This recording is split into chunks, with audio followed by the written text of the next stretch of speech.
Hello, and welcome to another episode of the Tulā Community Podcast.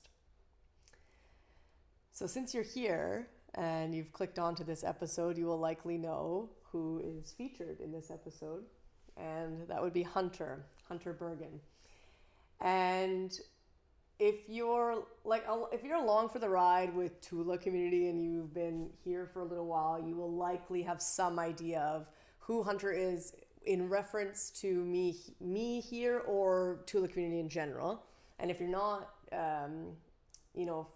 from the Tulā Community space, then maybe you know her from the millions of things that she's done in and with her life. But and that's something I guess that we will chat about. And I had discovered actually quite a lot about her in this time shared together when we sat across from each other a few weeks ago now, and shared this conversation. But Hunter, in reference to me, I guess I could give you a little bit of the backstory, and I don't really know if we talked about it too much in the episode, but I had found her Instagram from, I think, probably likely some mutuals, and she, not long after we started connecting online a little bit, she had shared with me that she felt really inspired and she liked seeing my work, and she was appreciating witnessing what I was doing with Tulā Community, and that it was similar to what she was really hoping to do or in the same area. And so we talked a little bit, and then she went and she left Vancouver, and she moved and did a working holiday visa in Australia. And so we stayed connected in that time. I just followed her journey because it's nice to witness somebody's journey when they go and live elsewhere and do those types of things. But also I had already, before that, not only wanted to go to Australia and get a working holiday visa, which I have at the moment, but I will get there when we get there. But I had already had plans of wanting to go to Australia, so I was just stoked to watch her live life, but also because I had previously done a working holiday visa in New Zealand. I think anybody could appreciate watching somebody live elsewhere, but I had probably a deeper or further understanding because I had done it before. So I knew probably more likely than if you haven't done that, the ins and the outs of like what that looks like, and the hardship and the goodness and just what it means to live elsewhere. So I watched her journey, and then she came back last summer, so 2024 summer. She came back for a little while, and in that time I asked her if she would help me with the photo shoot sessions that I do at Nectar Yoga. I needed some video and photos of me doing these photography sessions that I do with the guests at Nectar Yoga. And she was keen, so I said, perfect, that's great. So we went over, and that was our first time meeting in person. And we spent like pretty much the whole day together. And at that time, I was already feeling like I needed to find someone that would help me here in this space with all of the little tasks that have to be done. And I'm sure that you will know, even if you don't have a small business or if you're not an entrepreneur, but if you are, you will be aware of all of the moving parts and little tasks that have to be done. There's so much to keep up with, and so much general kind of upkeep, of course, too, when you're doing your own thing here. So I felt that I couldn't quite advance in this space because so much of my time was being taken up by like updating links online, if I needed to change the link, if I wanted to upload this here, and if I wanted to kind of create this, and so many things, all really lovely, and I'm happy to do them, but I knew that I didn't have the capacity to do it all, and the list was just endless of things to do, and that if I wanted to move forward and develop further skills in things I actually want to be doing. I could become a better photographer, or maybe I could become a better podcast host, or maybe I could become all of these different things, better yoga teacher, whatever it is. But I can't do that if I'm always just updating links. It takes away time. So after we met, I thought, well, actually, I wonder if Hunter would be interested in that, because I knew she was going back to Australia, but a lot of this is online and a lot of it is just digital work. So not long after, I asked her if she would be interested to be um, my, I guess, technical assistant, but I don't like that term at all. And I've talked about that actually quite a lot. I don't really like that term because it feels so, I don't know, it feels very corporate, I guess, or just very static and kind of too professional. And we're not very professional here. So I kind of call her like my right hand gal, or my back pocket chick, or yeah, different types of names that I have for her. Because yeah, I just don't really feel that. I don't know. It's just I don't really like it. It also to me feels a little bit like there's a hierarchy, and I don't like that either. So anyway, so she was keen. She said yes, and so I was like, oh, amazing. So we met at a cafe, and I gave her all of my passwords, and she got logged into everything, and then we just basically from there we started, and since then she's done a lot of work. So all of the Pinterest is basically her, and updating things, and we've done some photo shoots, and we've done some further video sessions together, and she's helped me in person a few times with some things that I just needed kind of, I guess, more, of course, in-person help. But now, as I'm recording this, it's March 23rd, she's just returned back to Australia. So she came back for a short amount of time in February, which I was really excited about because all of these things have to be done. And then it was not long after she said, I want to go back. And I said, that's a great idea. You should absolutely go back. So she did. So hi, Hunter from Vancouver. And I hope that you're enjoying this in the Australian heat. But yeah, that's the story, I guess, roughly of how we got connected. And we're still working together, of course. And so we went to take some photos when she was here in Vancouver in early March. And we got to talking about a bunch of different things. And she said that she had always wanted to be on a podcast. And, you know, it just kind of clicked for me. I thought, actually, that's a really good idea that we sit down and talk together on the podcast, because you're part of what we do here. And some people, I think most people know her because I talk about her on our stories and things like that, but some people might not. And also she wanted to do something like this in her life. She said she wanted to be on a podcast. So I thought, well, we have a podcast, so I would like her to fulfill that goal or dream for herself. So that's how we got here. And it was really such a nice episode, or just a nice conversation between the two of us, because it wasn't our first time meeting, whereas sometimes I have that with certain guests, or I don't, you know, we don't have a relationship already, and it's just this first time really sitting down and talking, or first few times. So with her, it felt really natural, and it didn't actually feel like, probably for me, the first time that there was a microphone in the room. So I appreciated that with her. And yeah, so I'll read to you what she's written about herself and her bio, and this is featured on our website as well about her, but I will read this to you, and then I will, of course, I will link, you know, information about her website and her Instagram if you want to follow along her journey. As you're going to discover in the episode, she's done so much with her life, and like I said, I didn't know a lot of these things, but I would say at the moment, and what I thought I knew of her, what she was, you know, if you're going to categorize yourself, which again, we don't believe in here, but that's fine. But I really thought that she was, you know, primarily a photographer or videographer, with a few other things, of course, too, you know, like I can witness, but I would have thought that was kind of just her journey for the most part, but you'll listen here and discover that that's not true. And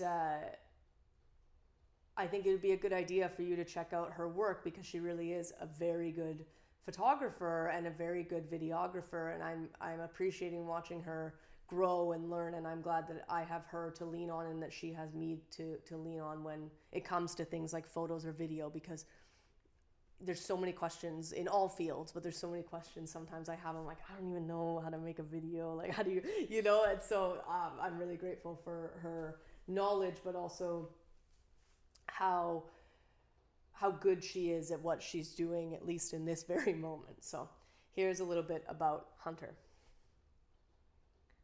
How does one describe themselves when they are but a collection of countless past experiences and endless desires? Ultimately, I am an individual seeking direction in life with a never-ending bucket list and not enough time to check them all off in this one lifetime. I am a photographer, a writer, an environmentalist, a mental health advocate, a seeker of type 2 fun, and a forever student/lover of life. So like I said, I'll link her things below for you, and you can check out her work and get further connected with her. And then I'll take this time to share, since my last episode that we recorded, I have actually I was able to photograph the team at Aversio. So that's one of our affiliates and one of our partners. And so Aversio Wellness, they have fruiting body mushroom supplements. And I was connected with them just as an affiliate for, I guess, probably maybe a year now, roughly. I'm not quite sure. But they gave me a code, and I was connected with them and sharing their products. And I had asked them the other day, maybe a couple months ago, I had asked them if they would be interested in me taking some photos, some nature-related photos, because, of course, that's what I really like to do. And they were like, yeah. But then, of course, it's still cold. It was like still snowing at the time. And so I ended up going into their headquarters and doing a photo session with them, but of course not nature related, but I was able to take photos of the team and some content that they needed. And I was able to take photos of the products that they needed and all of that. And we had a great time, and we spent this time together, and we were laughing, and really wonderful, beautiful people. So I've been able to actually connect with them, which is really nice, because I don't always have a really strong or actual in-person able to talk to and connect with our partners. So I want to share that, because it feels a little bit more present for me, that partnership that I have now. And when I left, they were so kind to gift me with some products. And I got some merch. I got what did I get? I got a bag, like a tote bag, which is cool. And I think it says more fungi, less pharma, which we love. And then I got a sweater, like crew neck, and it says the future is fungi. It's super cool. And then I got a bunch of these mushroom supplements, and I've been taking all of them, I think. I got some powders that you add to drinks. And then I got some capsules, and I'm appreciating and enjoying them, because I wasn't really taking any mushroom supplements at all. And one of their things that they talk about a lot, and you can look into I'll link their stuff below too, but you can look into their products, but also their information. But their mushroom supplements are grown on wood, which most supplement companies that are selling mushroom related products or fungi related products are not growing the product on wood, which I guess that relationship between what it's grown on and how it's grown really does actually make a difference in the overall benefit of the supplement itself. So that's such a fun thing to find out too. Like, I love seeing people that are doing things that they want to be doing and that help other people, but are also like, they've looked into that and were able to break down the science of getting the best product. And so I'm appreciating what I'm taking so far. There's a few of them, but our code with them is Tulā15, and that gives you 15% off your order, which is so lovely. So I hope that you end up using that and discovering something new for yourself and taking care of yourself in that way. But there's a whole array of different ones. So whatever your ailment, you can be mended. Okay, that's all for me on this intro. I hope that you enjoy this this conversation between her and I, and send a message to either of us if there's anything that stuck out for you. If you want to connect further with her and part of her story and her journey speaks to you, then of course connect with her at any time, and vice versa. Same for me. I'm here if you need me. And thanks again. Enjoy. Okay, Hunter, here we are. Hi. Yeah, let's get into it. Let's get into Let's it. make it happen. The Let's do Tulā it. Community Podcast, you know. So before I ask you anything, this episode is quite funny because I feel like, I mean, it really came from a very organic place. And I was thinking about it this morning. I was like, how come I've never asked you to do this with me? It makes so much sense. When you're like, I would love to be on a podcast. And I was like, yeah. And I thought this morning, I was like, actually, why did I never ask her to be on the podcast or something like that? Because it made so much sense when you mentioned the idea and whatever, you know. And then I thought, well, it's probably because you've been so not here. I was literally just going to say that. I was like, well, I also haven't been in the country, so it's a little bit more challenging. Yeah, it does make it more challenging, you know. And then I never thought, in well, one place long enough. No, you're not, you know. And even when we would have met in person last summer, you know, that was such a short window of time, really. And we were still sussing things out at that point. yeah, that's true. We were building really more of a just met each other. Yeah, that's true. Yeah, that's true, you know. And so I'm happy to have you, obviously, because I think that, this makes so much sense. And I'm glad that I could fulfill some sort of dream of yours or something, like whatever it is, this feeling you had to do a podcast. So if you'd like to introduce yourself, go ahead and tell us who you are. First off, thank you for having me. Yeah, of I'm course. very excited to be here. I feel like, I mean, we talked about this last time, but I feel like all of our chats end up being like, we should record this. Yeah. But yeah, I'm Hunter Bergen. The question of who am I and what do I do is always, I feel like everyone always wants to answer with, what's your job? What do you do? Always. Yeah.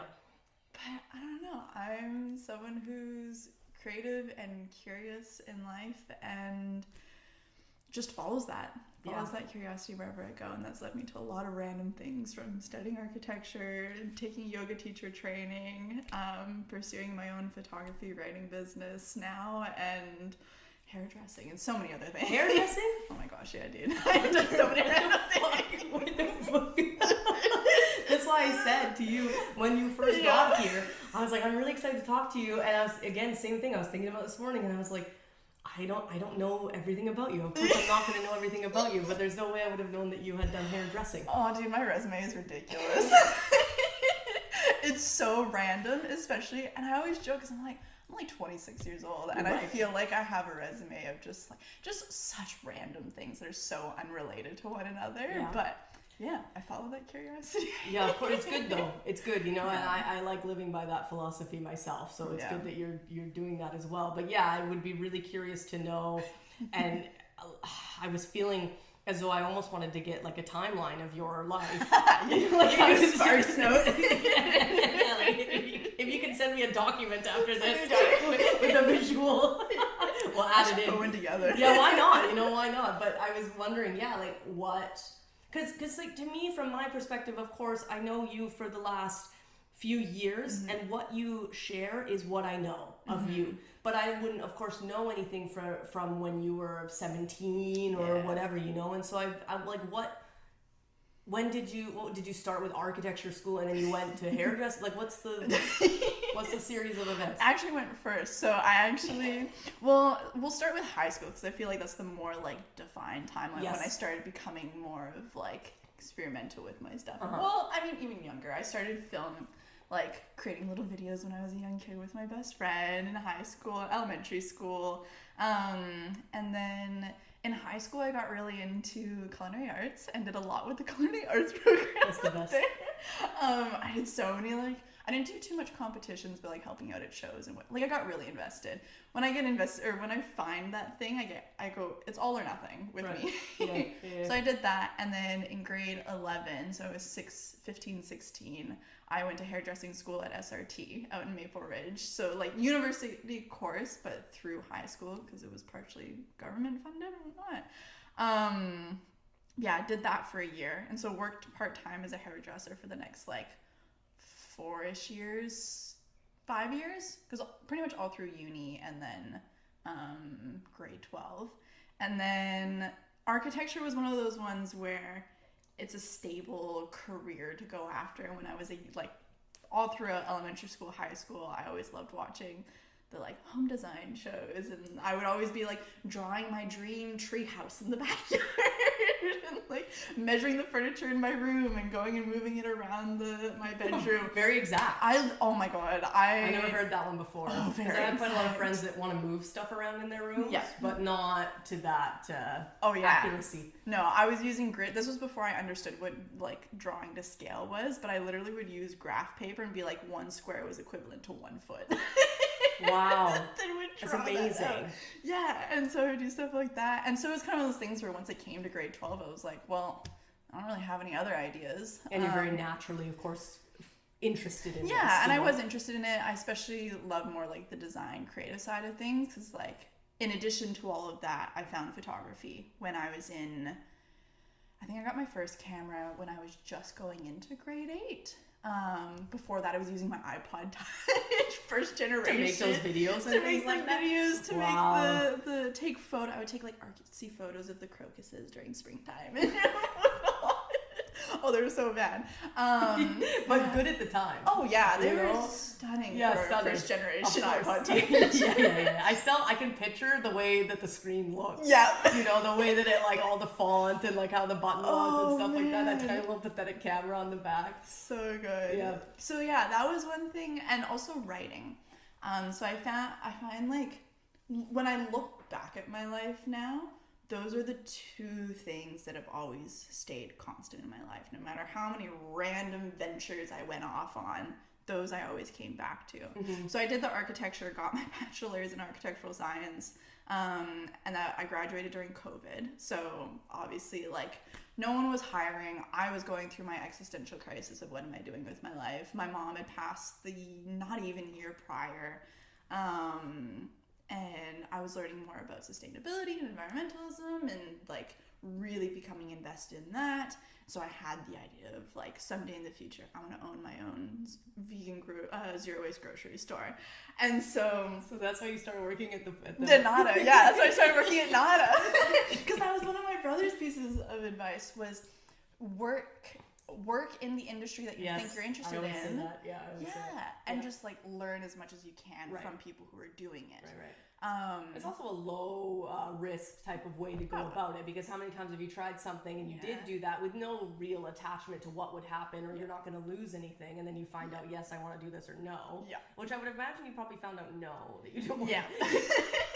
Spoiler alert. Sorry. Yeah. Well, who knows? Maybe I'll change it. I feel like it's kind of like groceries feel like a pain in the ass to me. Oh my god! And the whole I loved working in that industry. Like I ended up working as the purchasing and sourcing manager for the store for it was at least a year.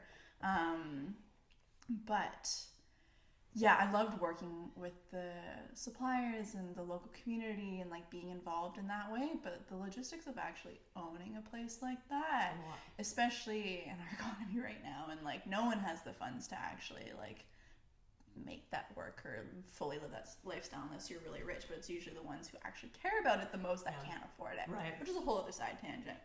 But yeah, after I graduated uni, because it was COVID, couldn't really do anything else, I ended up going and working. I went tree planting for a chunk of time for like a couple months, did that, worked at a yoga studio as a receptionist for a chunk of time, and then it was simultaneous. Oh no, at that time I was also working as a photographer with like the school photography companies, or like Picture Day at high school. You did that? I was one of those. You did that? Wow. It. Yeah, I don't think I would like that very much. It lacks so much creative expression, and the kids are so fun, but also on average lots of like it's hard to get them to look at the camera. Yeah. So wow. Patience, Hunter. I didn't last long in that job. I don't think I even finished the term, because it was supposed to be from like September until December when they did it, and I think I left in November. And originally I was like, I'm gonna go pursue architecture, because maybe people are hiring now because time had passed. But I ended up getting the job at Nada instead and stayed there for almost 2 years. So I did that, and then I moved to Australia. And that's been my journey for the last couple of years. Yes, it has. It's a back and forth between that and just random jobs. And then, I guess just coming up a year ago is when I officially licensed my own business and doing the virtual assisting with you, did some like side graphic design work, and still do a bit for this other woman. Oh, I also like Jesus. Yeah, you have quite a lot of stuff, which is like, you know, well, not to interrupt you, but I was thinking to myself, like, with all your jobs, you remind me of me quite a lot. And I feel as though we were talking about ADHD the other day. Yeah. Oh, yeah. And I was just wondering about that. And anyway, I want to remember where we are now with, you're talking about Australia and you were saying virtual assisting and stuff. Yeah. But I'm just thinking about all of the things that you've done, and almost seems like an interest for a moment, and then not so much, like a hyper focus in a way and stuff like that, you know. So I want to come back to quite a lot of the things you just said. But when you were explaining about that, I thought about ADHD. Yeah. And I was wondering if you think that has an influence on. At this point, the more that I learn about it, the more I learn about my family, and the more like mental health and like different diagnoses are talked about, more openly talked about, the more I'm like, I'm not diagnosed anything. No, me neither. Yeah. I just know. Yeah. It's one of those things where like I think I should go and get. Yeah. Or not that I think I should, but I'd like to. Yeah. Because that's also because that's something more. I feel like there's always so much stigma around it. Around any diagnosis of any sort, but it's like it's a lot more common than we've allowed it to be acknowledged. Yeah. And there's nothing wrong with it. It's just a way that you are, and if you can learn what you are and how you function, you can find ways to better navigate it, and also just not feel not necessarily shameful, but I think there's a lot of moments for me where I'm like, why can't I just stick with one thing, or why do I change so frequently? Right? Or like, I know like with the expectations of like, oh, you just get a job and stay in, like how past generations have always operated and functioned, and I'm like, I don't want to, and I don't have to, and like I find ways of making it work, and obviously there are times where like finances are more stable than others, but like I always manage to make it work. Well, that's what I found too, because there's how many times in your life have you been really worried about something, and it all just ends up being fine in the end, or working out, or it didn't obviously quite for a while, but then eventually it all comes together. And so I agree, like, you know, but I find people, when I talk to them who have done many things or whatever, exponentially more entertaining and knowledgeable and wise and full of information. Like, there's just so much goodness that comes from talking to someone who's done many things than just someone who does like one thing and that's all they've ever really done. You know, there's so much to learn and gain from your knowledge and experience. You're going to think so differently. Even your videos or photos, in my mind, are going to be different because you have spent time working with architecture and lines and like understanding how things have to be and like structuring things, whatever. Like, you're gonna have a completely different eye or view because of that other knowledge that you have. And your work might not even look the same if you didn't do 4 years of that knowledge. Absolutely. Right? So you said you moved to Australia. And you said you've been then doing virtual assisting with me and then some other things, and then you were going to say something else. You were going to say I was going to jump back and be like, oh, well, actually, just before I had left for Australia, that whole year, like 2022 was my year of just like doing whatever I wanted and whatever felt good, and just like experimenting with my interests. And so like at that point, it was a good year for that. Oh, it was a great year. That was my first year ever living on my own. I had an apartment to myself, like my little one bedroom. Dream. Oh, I loved it so much. It was my home. It was my space, and the first time I ever like really felt like safe in a place. Not to say that like I felt like unsafe, but I felt comfortable in it, and it was really nice, and it was my own. I did what did I do? That was when I was fully working at NADA and like doing really well in that position. I did a week. I always wanted to learn to sail, so I took a sailing course for a week in the summer. I did the yoga teacher training for the 4 weeks to get my 200 hours. I knew about that one.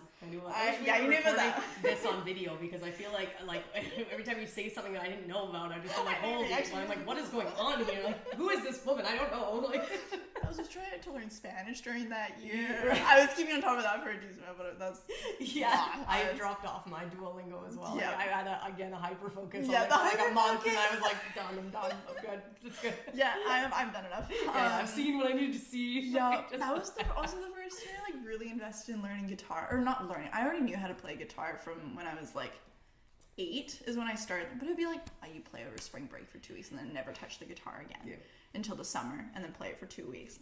That was the first time where like I actually had deleted it. Like I deactivated my Instagram account for like 9 months. Wow. And yeah.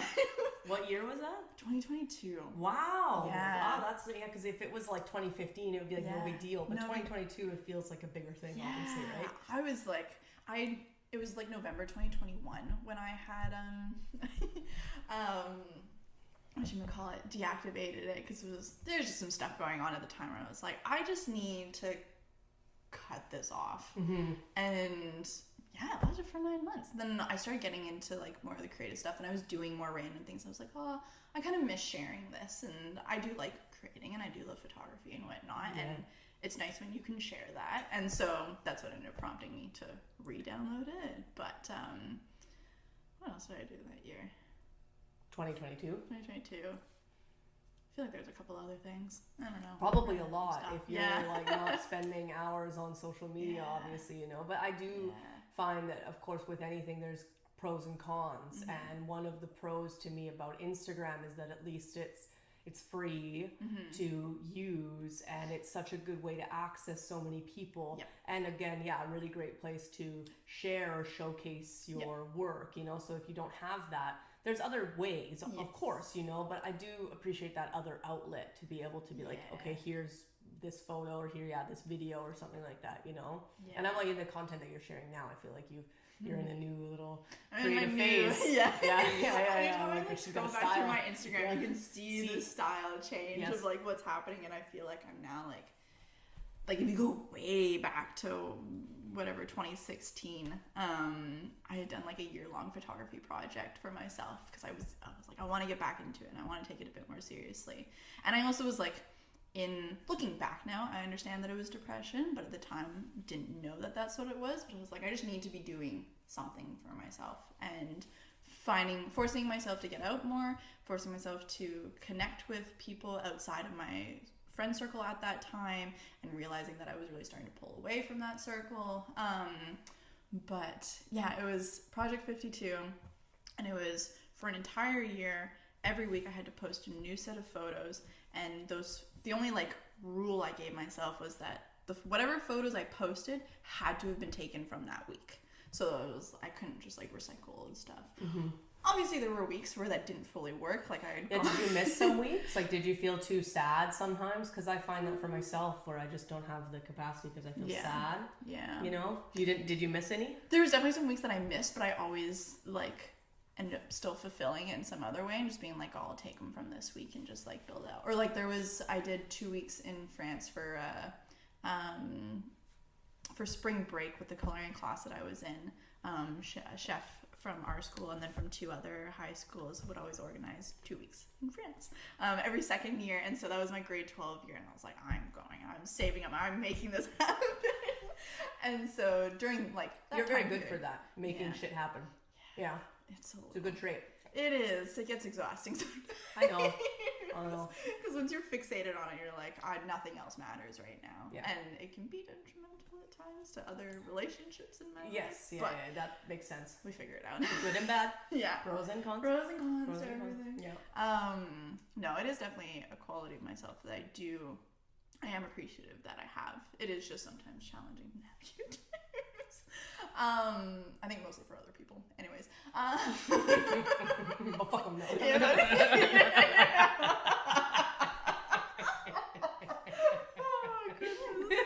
I was levels down. Should I say that? Yeah, levels down. Yeah, are we allowed to swear on this podcast? Yeah, we are. Excellent. Of course, in my podcast. Yeah, I figured as much, but I was like, I feel like I should still Somebody ask asked me that once. They were like, are we allowed to swear? I usually open also in my beginning when I talk to you about, you know, all the preemptive stuff, whatever. I'll say like, are you comfortable with swearing? Because typically I don't really know the guest that well, you know, so if they're not, I won't, and vice versa. But with you, I know I didn't have to Yeah, ask, excellent, whatever. yeah. But I remember when I put the explicit rating on the podcast, like it asks you, like, is this podcast explicit? I was like, yes, absolutely. This podcast is fucking explicit. Like, are you kidding me? Anyways, okay, so you went to France. The culinary. So yeah, there are definitely some like chunks of time that I missed. I think the longest I'd ever missed was like I think it was close to a month one time. I was kind of looking back through it because I had this job in Australia actually that I was modeling for this outdoor like footwear like hiking company. Which one was that? It was with so Vigare Studio is the like media company that I worked with, and it was so one of my friends shared it with me because they were looking for talent for it, and it was specifically this campaign geared towards interviewing people in outdoor sports or like in outdoor fields, and then they just because they wanted to build more of a story to the campaign as opposed to just being like here's what we do. Yeah, of course. Yeah. And so they had like a geologist, they had an outdoor photographer, or like adventure photographer, a tour guide, I can't remember what some of the others were, but just like a range of fields, and one of them was travel writer. Originally, when my friend sent it to me and they had their casting call, I was like, oh, I'll apply for a photographer, and I guess I'll throw in tour guide because I worked as a tour guide. In the Australian outback of all places. Incredible. Amazing. And so I was like, oh, I can throw that out there.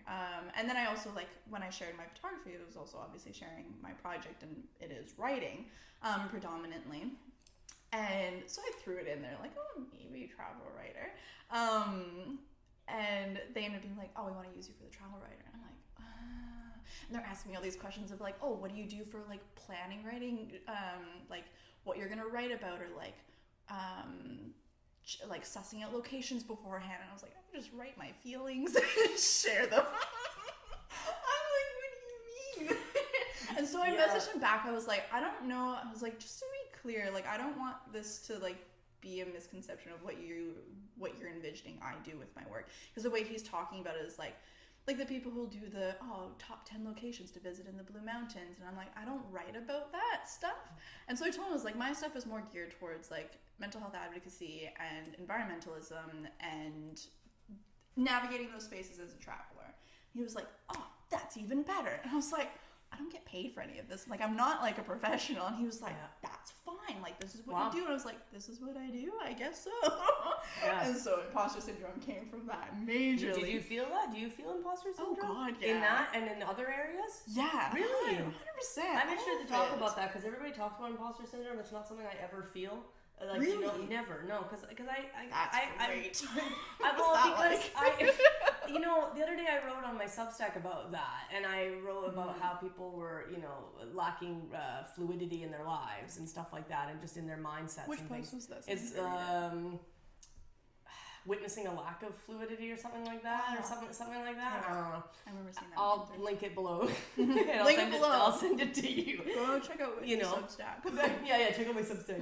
Anyways, and so I was writing about that and how people talk about imposter syndrome so much, and I never really felt that before, even though I'm not really like a professional photographer. It's not like I went to school to whatever. Or same with like writing. I'm not a writer. But you get paid for it. I guess so, whatever. But it's like I didn't, and so I'm really curious whenever people say that that's nice, hey? Yeah, the rain. Oh, it's like hailing.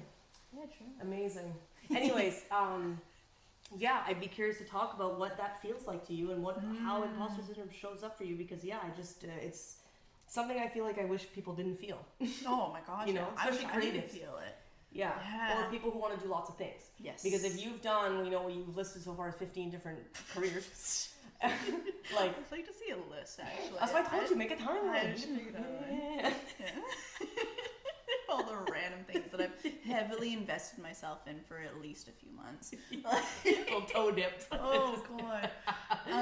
Yeah, but imposter syndrome with the writing, with this guy. Yeah. In that, because they kept the whole shtick meme of the whole weekend that I spent with these two guys for the shoot was, when you introduce yourself, it's like, all right, say your name, say what you do, and then what did you have for breakfast? Just to like start the recording, whatnot. So it was like, hi, I'm Hunter Bergen, and I'm a travel writer. And every time I said that, I was like, what? What do you mean I'm a travel writer? Like, I'm just like posting on my little blog and sharing my feelings and like talking about stuff that I learn about and whatnot. Like I never viewed that as being like travel writer, but I also had to keep reminding myself that like I had a friend send this post to me. So obviously, like, she views me as this, and these guys are now, and then we'd go and run into, like, we'd be out in public doing the photo, like, taking the photos in the city or on the trails and whatnot, because they were doing, like, a whole collection. Essentially, like, what is my life living on the road as a travel writer? And a professional travel writer.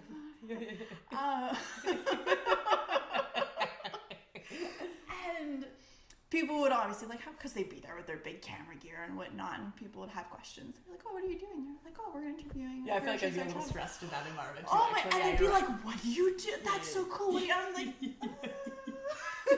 like, what have you, and I was like, you're like, I live in this van. Not even like, oh, Peg is great, but she's rusty. Yeah, of course. Yeah, you're like rocking up. You're like, I don't even know if I'm gonna make it here today. Like, just... Oh man, she's such a trooper. Yeah, she is. Oh man. Anyways, but in those moments, you feel like, how can I call myself? Like, am I actually this? I don't know. When you don't have, I guess, the qualifications, but I guess at the same time, like, there's so many people. I often remind myself, because I see posts frequently where it's like, there are people who are less qualified than you going out and being incredibly successful at things that, not necessarily that they shouldn't be at, but like, they aren't technically qualified, whatever that means. But like, if you are motivated enough to get out there, learn how to do it, put yourself out there and do the thing, why can't you call yourself? Obviously, there's exceptions. Yeah, well, no it one can depends. just call himself a doctor. No, exactly. And I completely agree. They're obvious. Of course, we know, There's like, limits. logically, yes, exactly. I'm not about to like operate on your foot or anything like that, But I find, especially in any of the things that you've mentioned that you've done, I think, except for probably like architecture, let's say, because then you don't want someone's house to collapse on them. Yeah, no, legally you have to. But everything else, and there's also so much more that we haven't done or that we will never even do. That I just find, if you put the energy into it, if you show an interest, if you like put yourself out there and apply yourself to it, you could do anything. Like you could really show up to anything. I've never really been to schooling for any of the things I've done now. I don't know that much about what I do now, but we just do it. And I find that there's so much of this box, and also I like that you were able to think not only outside the box, but with like optimism or positivity or an openness to whatever was kind of going to come your way. You weren't like closed about it. You're like, no, I can't do that because I'm not qualified. You're like, I'm gonna apply myself. I'm gonna try, see what happens. And even if it like didn't work out, that's fine too. Like I've showed up to stuff and I haven't really gotten the best results from what I tried to do. So then I realized either that was for me or wasn't for me.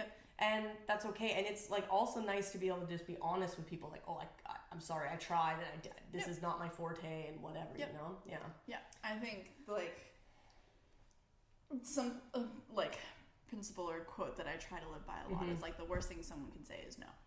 That's it. And or like it can't like. What's gonna happen? You ask, you put yourself out there, and they say no. You're not losing anything. No. Like technically, you are not. You didn't have the thing yet, so it's not being taken away from you. It just means that opportunity isn't for you, and something else will come along. But I think also the more I talk to other people who, from my perspective, are really successful in whatever they're doing, or also objectively are really successful in the thing that they're doing and are things that I want to be able to do. One, if they can do it, why can't I? If I am also like gung-ho enough to put in the effort and energy, like I could also make it work, maybe not the exact same way. But yeah, just putting in the time and effort. But then also hearing the people who are successful also feeling imposter syndrome and being like, I'm just like, I've got one friend in Australia who's like, he's 24, amazing photographer and just like working with all the big name brands in Wow. adventure photography. He's really talented and really great.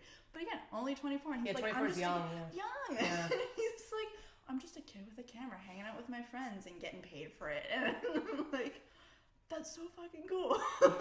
Yeah. But then him being like, I feel like I'm just a kid. Like, who are these people to trust me to come and do it? He's like, I know I can do the job and I know I'm good, but you still have those moments where you're like, what am I doing? Mm-hmm. Who am I to be out here doing this stuff, calling myself an adventure photographer or travel writer or just whatever it is that you're doing? Yeah. But it's like, oh no, we're all out here kind of just like fumbling around. Nobody with knows. life. Nobody knows, you know? No. Like, you never really know what's going to happen tomorrow, but nobody really fully knows what they're doing or feels, even if they feel really confident in their career, they still might feel like they know what they're doing in that career, but that they don't know what they're doing because actually in their heart they want to be a pastry chef. Yeah. You know? So it's like no one really knows. Like, you might be really confident in taking photos, but then you might actually in the back of your heart want to be something else. Yeah. So then you still have this like aspect of what am I doing and whatever it is, you know? But it's impressive that that person at that age can do that work. Yeah. Or even like, I was just working with Vimp for the last, or for a week, just like photographing their events. And obviously you're now all these people who are in these epic films that have been put together. Yeah. And they're now like on the big screen and talking about their thing that they do, and they're still experiencing imposter syndrome. Or meeting like people who were like in their 50s and 60s and they've been writers or videographers or like working in the field for a good number of years, and they're still like, I don't know what I'm doing with my life. And it's still like, they're like, sometimes I don't know how I got here, and it's just I can't believe this is my life, and how are people out here trusting me with all these responsibilities? And it's like, people who've been in the field also experience those moments too. And so I think it just feels reaffirming, and I try to just keep reminding myself that like, no matter where you're at in life, there are always going to be moments of what the fuck. No matter how invested you've gotten into it, or how talented you are, or how successful you've become, or how much you've changed your quote-unquote life path and trajectory and things you've done. There are always going to be highs and lows in how you feel about it, no matter what it is. It's just how you choose to navigate those highs and lows. You can either let them drag you down, or you can take them as opportunities to learn from and just roll with it. Right. But to me, it sounds like imposter syndrome kind of comes from, I mean, it could come from a lot of places depending, and maybe you could tell me where you think the root of that is, but to me, it sounds like it comes from like a lack of self-confidence. You know, like it comes from like a not good enough feeling. And it also sounds like it comes from a place of comparison to others. And so I wonder if that's what the feeling is for most people, is that they feel maybe not good enough. So they're like, well, why would I? Because I didn't go to school for that, or I'm not a real writer, or this is not what, you know, whatever. And I'm with these people who seem like they have their shit together. So what am I doing here? And is that what you feel? Do you feel like not good enough? Or also comparing your video to somebody else's video that's maybe what you would consider better, quote unquote? When you initially started on that like little thought, my immediate thought was the comparison, definitely, at least for me, I think is a big one. Of I lost my train of thought. When I started on that, this is what happens. Two ADHD people come together. I know. When you fuck. It's really hard. I've gotten better at my ADHD. I've had to like be able to remember where the fuck I was, especially for this. It's hard. Constant. It's hard. I know. The comparison side of things of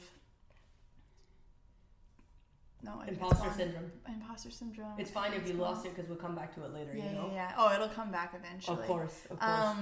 But yeah, do you see people's things and think that's better? Obviously, like, do you have that? Definitely, do you have that all the time? Really? Oh, absolutely. Right. And I think because I know that my work is also not quite at a place yet that I want it to be. Right. But I also am like, all right, what do I need to learn to get it to where I want it to be? Yes.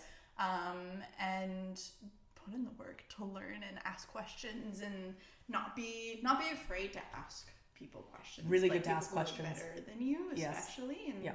that whole principle of surround yourself with people who are better than you and smarter than you and more Very talented important. and stronger. Like, because if you're always staying at the base level, or people who are not trying to, not necessarily better themselves, but are not trying to grow as people or individuals, you're also not going to grow if you stay surrounded by people like that. Right. And that's energy draining too. I have no tolerance or patience for that. I just can't, because I know I'm such like a go-getter and motivated person, and when I get fixated on that thing, I'm gonna go all in and just like dive into whatever it is, even if it is just for a short period of time. Yeah. But I don't mind. I've never minded that either, because I have quite a few friends that won't do anything. Like they don't want to do even a short schooling because they're nervous that if they do that thing for a year, then what if they don't like it anymore and then they don't want to do it? I'm like, do it. The time's gonna pass anyways. The time is gonna pass anyways. And like, I think that a lot of the reason why I don't have imposter syndrome is that if I feel not good enough, I think to myself, well, then I need to be better. Then I'm like, okay, well, it's not that I never really compare myself to people that much. You know, like I don't look at their work and think like, oh, that was so good. Like I just am like, wow, that's really good. And I'm taking this photo right now and like, how do I become better basically? Anytime I feel less than or not in this place of feeling good enough, then I'm like, well, then I need to learn more. I need to become better. Yeah. And I think I also don't feel imposter syndrome because to me, life is meant to be lived and experienced. Yeah. So in my mind, I'm just a human having a human experience, and it would be no different than wanting to travel. Like you're not going to deny yourself going to 10 destinations in the world or 100 destinations in the world just because you're like, well, I don't speak Italian, so I'm not going to go there. It's like, well, you're going to miss out on that experience. So if I become a photographer, it's really fucking limiting. And I don't like you know me, I don't like limitation. No. So it's like, well, if I feel as though, I'm a photographer for the next 5 years, and all of a sudden one day it just stops completely, that would be okay. Yeah. I would be fine with that. You know, probably not because I like it. But, you know, like... I know what you mean, you know, like, it would be fine because then something else would just come because while you tell your story, like, I did culinary training too. Yeah. I did this thing too. I picked up the guitar for 1 week, you know, whatever. But I don't regret any of it. No, I don't regret any of it. Yeah, it's like I learned so much from it, you know, and so... boredom is never a problem. No, and so I find that rigidity in people's minds is really hard to sit with or like deal with or you know, you don't want to be around them sometimes because they just don't want to do things or experience them. But there's so much to do. Like you could do so many things, and you could also take things wherever you want. Like if you want to become a yoga teacher, that's really cool. That's great, and you could teach in Vancouver. You could teach wherever. But then you could, if you wanted to, do that in Australia. You could do that in New Zealand. You could do that anywhere you wanted to. And most of the things that we're in, if it's like creative, you know, obviously, and not like binding to a location, you can take it anywhere. Yeah. Do you think for you the like imposter syndrome and the not comparing yourself, has that just always been the case for you, or do you think as you're getting older that's becoming more who you are? That's a good question. Because I know for me, like, I'm definitely getting better with it, and I definitely like. Yes, I hope that you do. Like, I do like believe that I'm enough, and I do think that like yes, you are. Know, and I do like compare myself less, and it's more so like, I like what they're doing. I want to learn how I can do it like that. As opposed to being like, oh, they're better than me. Why would I even bother? Isn't that so awful? Whenever people are like that, I'm like, holy shit. Like, I feel bad for your brain. Yeah. That's tough. Yeah. Real tough to feel that way or think that way about life. It's really sad. But yeah, do you think that's always been the case for you, or? I don't know, you know, because same as you, like, there were so many times where I was like, I need to just stick with something. Yeah. I need to do something. And I had all these ideas and all these things I wanted to do, but I would always, like, go into things pretty full force, whatever I did, you know. I was never feeling like I wasn't anything that I was trying to be at the time. Maybe a little bit. Like, of course, I wasn't always, like, I'm not a professional technically in anything, and I also dropped out of university, so anything that I never had some sort of like plaque on the wall with a degree being like, you are this, you know. And so I always felt that I was really embodying whatever I was at the time. Yeah. And I think that now more so, I'm sure there was lots of times where I felt that, but I've always felt very, ever since I was a baby, very confident and rooted in who I was. Like, you couldn't make me do anything I didn't want to do. Nice. You couldn't, like, you know, my mom would always say I was very, like, stubborn about stuff that, like, if I didn't want to hug someone, like, I can't force her. She doesn't want to do that. She doesn't feel like That's it's awesome. coming from whatever, you know? And so, yeah, I don't know if it's just kind of, I do feel like a strong sense of self at all points of my life, but I think now it's probably stronger because I'm in my 30s, and so I think that with life experience, but it seems that whatever I do now is, you know, coming into this like spiritual space, and I feel actually, like, of course I feel that I am embodying that, and I do live that, like it's part of my everyday life. And so to take photos of a yoga teacher as a yoga teacher, or to talk to a yoga teacher on the podcast as a yoga teacher, feels really like it's all coming from the same place. The foundation is very similar, you know? So yeah, I don't think I ever really felt that much, but I like when people want to talk about it, because I think that, I hope that I inspire people to stop feeling that way. Yeah, definitely. A little bit, you know, and I don't want anybody to feel less than. Yeah. You know? No one should. No. I don't think. No. It's interesting that, like, I think that's so cool that you were able to come from a place of that. Of, like, thank you. Always feeling so, like, sure, and being like, no, if I don't want it. Or you can't make Whitney do whatever. Never. Whitney doesn't want to do. Never. Not even to this day. I wish more people were like that. Yeah, and yeah. I feel like that's what I'm starting to be, like, grow into more. And honestly, really even mostly just this last year and a half where I think I'm really becoming, well, I say more like 5 years. This last year even more so. Yeah, of but, course. You will, too, right? Yeah. But, like, prior to, like, my mom passing, I don't think I had any sense of self. I think I very much just, like, and it was actually, I'd done this interview with this they're called the Roamers Trails, or the Roaming Trails. I don't know if I saw anything from you on that. Did I see? I only I think it got it. There is a collaboration post, but I think, like, with algorithm, it only of course, because it wasn't my post. Anyways. I probably saw it actually. It's like you with like hiking material. Yeah, whatever. I commented on it because. Oh, yes, you did. On everything. Yes, you did. I'm like, Hunter, I love it. I love you. Yes, you did comment on it. I did. But yeah, so during that, because they did the whole typical, like, what's your background? I'm like, oh God, here we go again. How do you summarize it? I just don't know.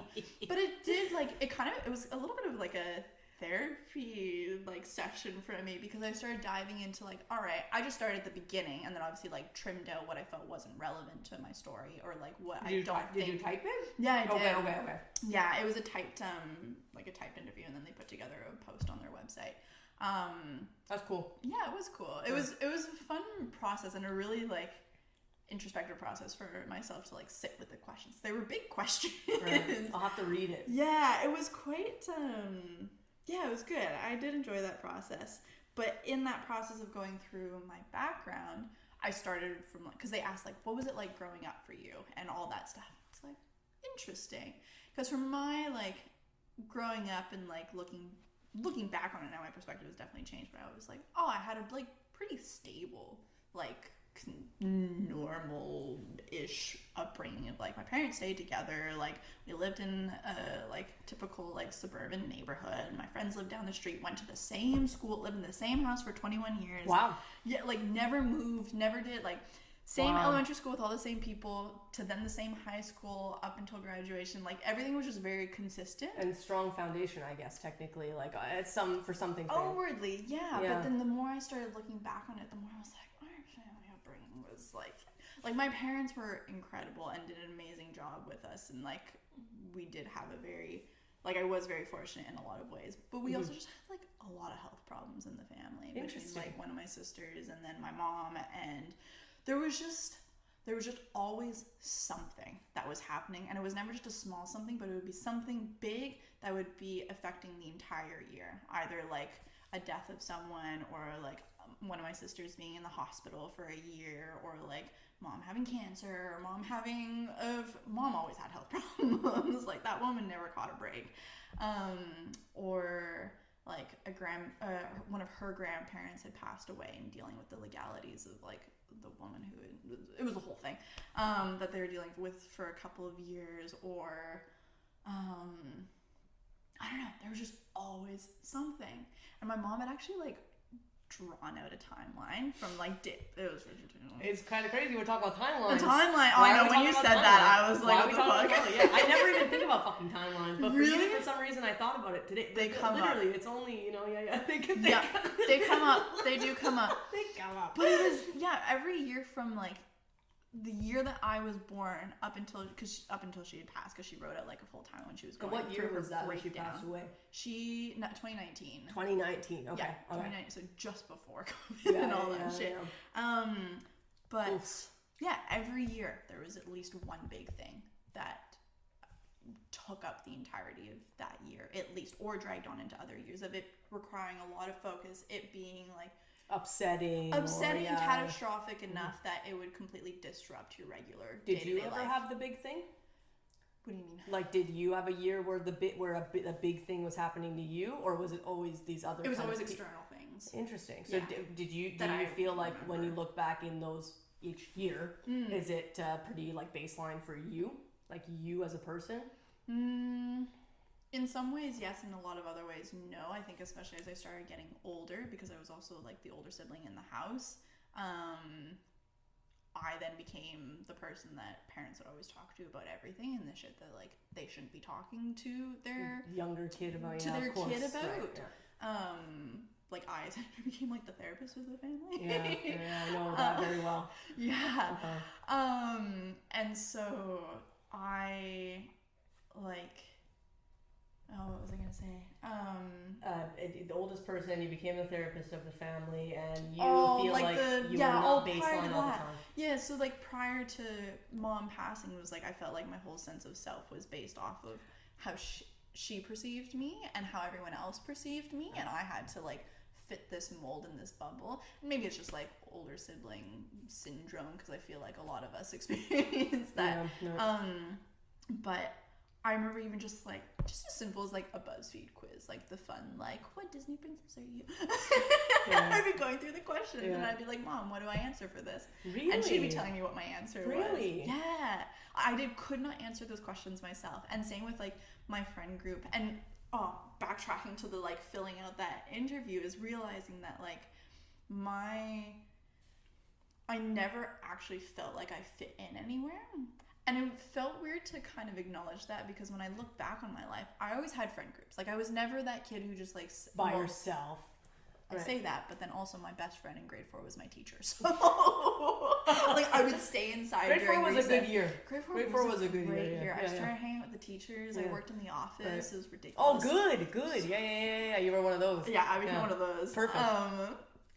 But that to me is always a wise kid. To me, that's a wise kid, the one that is willing to talk to the adults, spend time with the adults, you know. And But you're whatever. also the kid who couldn't connect with the other kids. Yes, which also You couldn't be a give and kid. take. Yeah. Exactly. So there are pros and cons to it. Now when I look at my life and what I still can experience that, where I'm more comfortable and drawn towards the like higher authority figures in the space. Yeah. As opposed to the others, like more my peers. Yeah.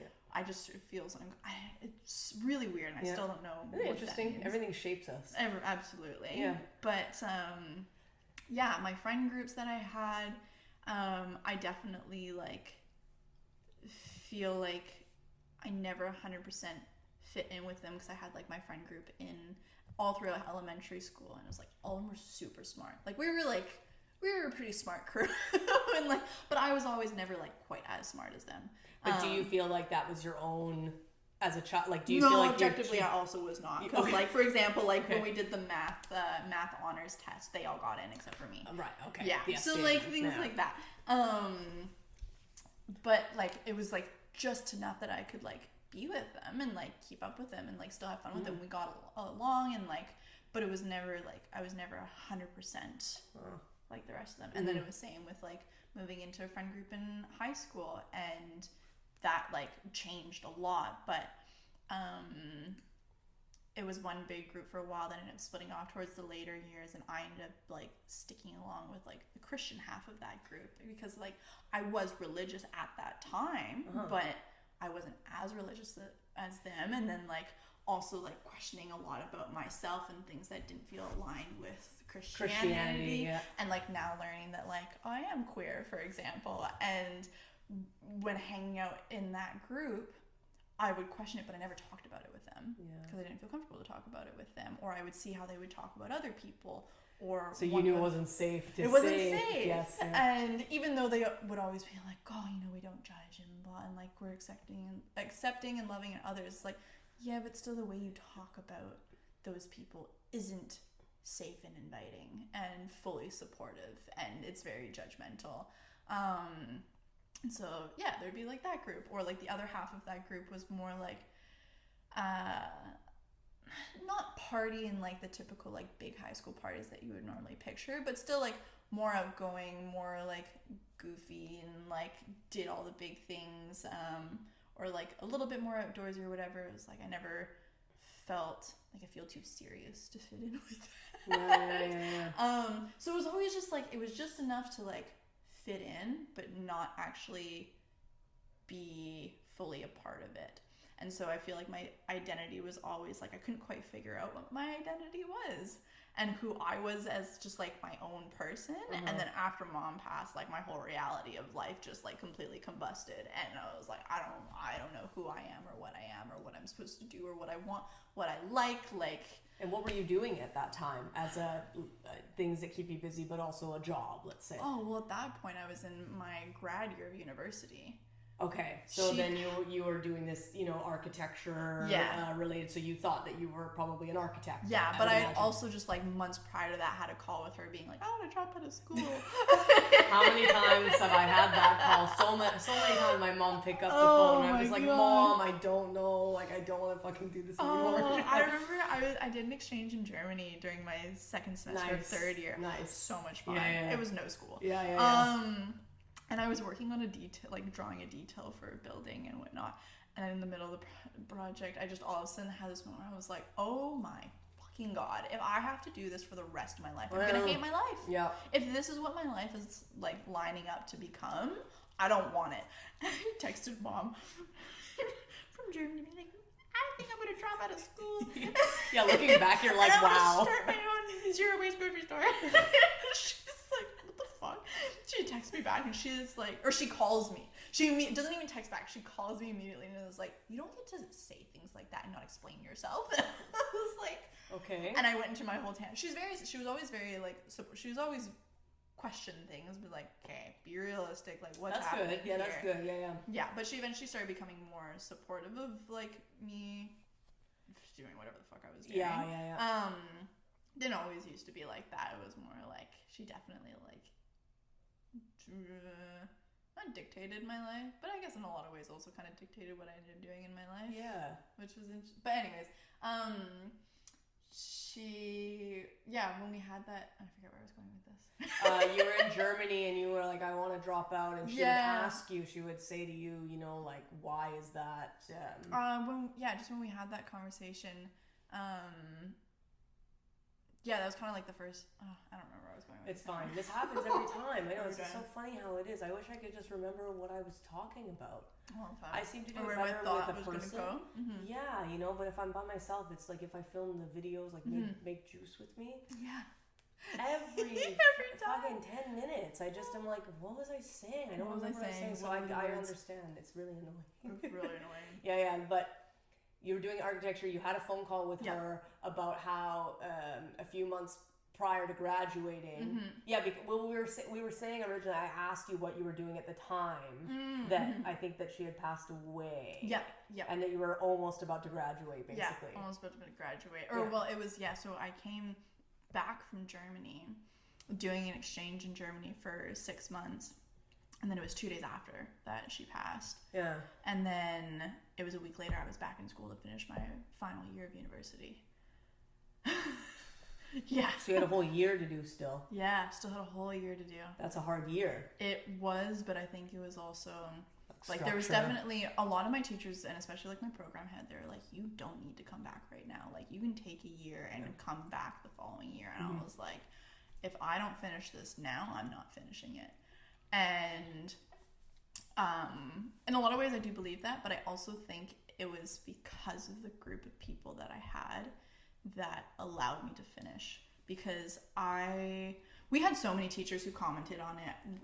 I feel like I lucked out big time with the people that I had in my class, because how it worked was like it was VCIT, so smaller class sizes and whatnot, but specifically for the 3rd and 4th year architectural science degree, it was only 25 of us, and you were with the same 25 people for those 2 years. You had your studio classroom that you all had key card access to 24/7, and everyone had their own desk, and our group just vibed really well. I don't know how we lucked out, but it just like everyone just got along really well. Even though a lot of us were all like quite different, we shared enough of base interest and care that we just clicked. And our classroom was always like decorated with posters, and we brought in Christmas lights. Someone brought in a blow-up couch that would fold out to a bed that we would all take turns taking naps on when we were pulling our all-nighters. I love that.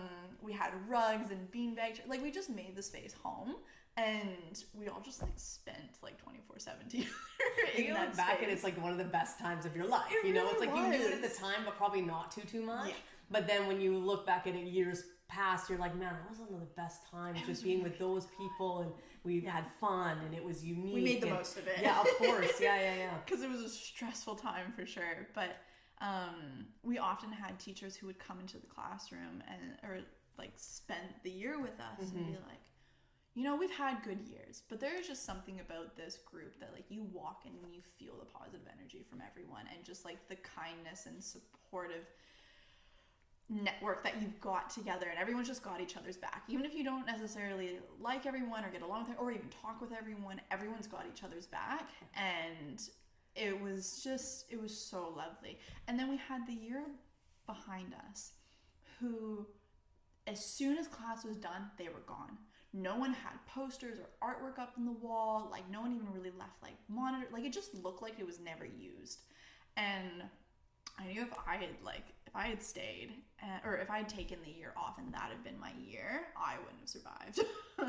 And I genuinely believe that, because like my group, my crew, my class, they definitely carried me through a lot of that last year. And I am so thankful and forever grateful to them, because I needed that. And especially because I am someone who is a doer and needs to be like putting my energy into other things. Busy, you know, and I found that too, that sometimes it was just too much to face at once, because it's such a big thing that it was better just to like put your head down, have structure, but have something to do as well, where it was just like I just like immersed myself in something basically, you know, and didn't really like lift my head up out of it for like a while until it felt like you could maybe start to approach something like that.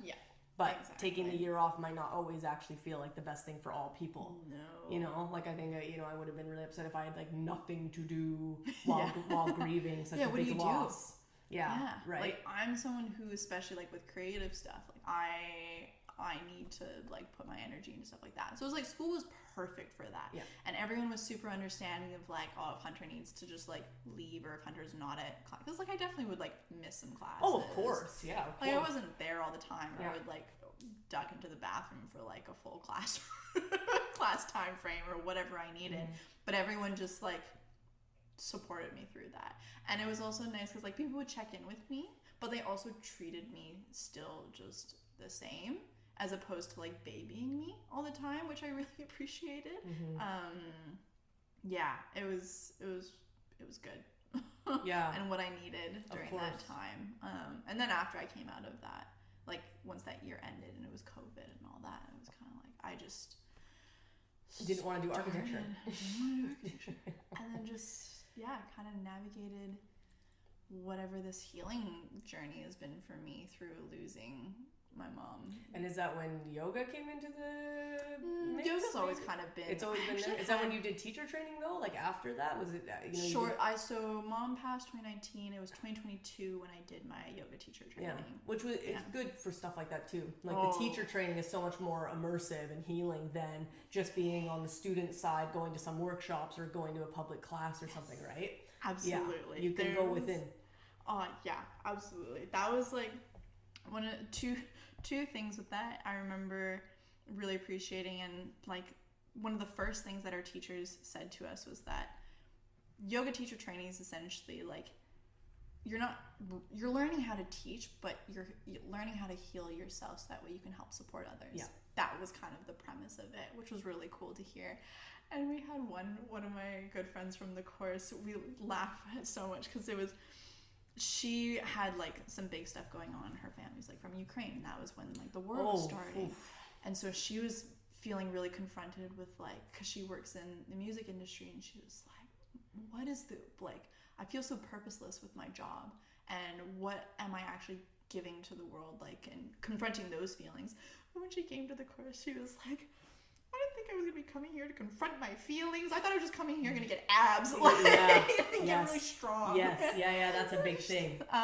Which I found really, just like really funny to look back on, because it was really confronting. And it's big, and my teachers always said, like, one of my teachers is Peter Elmas, and he says that yoga is not for the faint of heart. No. And you think that on average, like from the outside yoga, it comes very like physically and workout related, whatever. Mm-hmm. And I remember like my dad was driving me quite a few times because I had like weekend classes, and it was down on East Hastings. And so I had to be there at 7 in the morning or 8. I think it was 7 in the morning I had to be there. So it was pretty early, and there was not a lot of people on the street except for, people that were a little bit rough. And so it would be a little scary if I had to transit, because I was like, I don't really want to be down here by myself that much. So my dad would drive me and drop me off.